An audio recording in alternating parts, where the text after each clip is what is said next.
नमस्कार, तुम्ही पाहताय लोकाशा टीव्ही। मी आप्पासाहेब मोहोरकर। आखाती देशामध्ये युद्ध सुरू असल्यानं या युद्धाच्या झळा भारतातील सर्वसामान्य नागरिकांना बसू लागल्या आहेत।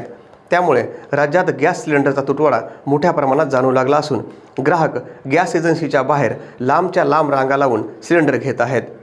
युद्धजन्य परिस्थितीमुळे गॅसचा तुटवडा निर्माण झाला आणि याचाच फायदा घेऊन स्वतःचा फायदा करण्यासाठी बीड शहरात काही ठिकाणी जादा दराने सिलेंडर विक्री होत असून काही साठेबाज सिलेंडरचा काळा बाजार करत असल्याची देखील माहिती समोर आली आहे। आणि हाच काळा बाजार रोखण्यासाठी अगदी पहाटेच बीड शहरातील शिवनेरी नगर परिसरामध्ये एका व्यक्तीच्या घराच्या पोर्चमध्ये मोठ्या प्रमाणात घरगुती व व्यावसायिक गॅस सिलेंडरचा अवैध साठा केल्याप्रकरणी पेठ पोलीस ठाण्यात एका जणावर गुन्हा दाखल करण्यात आला आहे।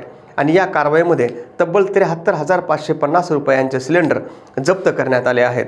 या प्रकरणी पेठ पोलीस ठाण्यात एका आरोपीविरोधात गुन्हा देखील दाखल करण्यात आला आहे। अशा पद्धतीने जर व्यावसायिक किंवा घरगुती गॅसचा साठा केल्यास त्याच्यावर कडक कारवाई करण्यात येणार असल्याचं देखील बीड जिल्हा पोलिसांकडून सांगण्यात आलं आहे। तर अशा पद्धतीचे जर साठे कुठे आढळून आले तर याची माहिती पोलिसांना द्यावी आणि यासाठी अनेक पथकं पोलिसांनी आणि महसूल विभागाने आणि पुरवठा विभागाने तयार केले आहेत।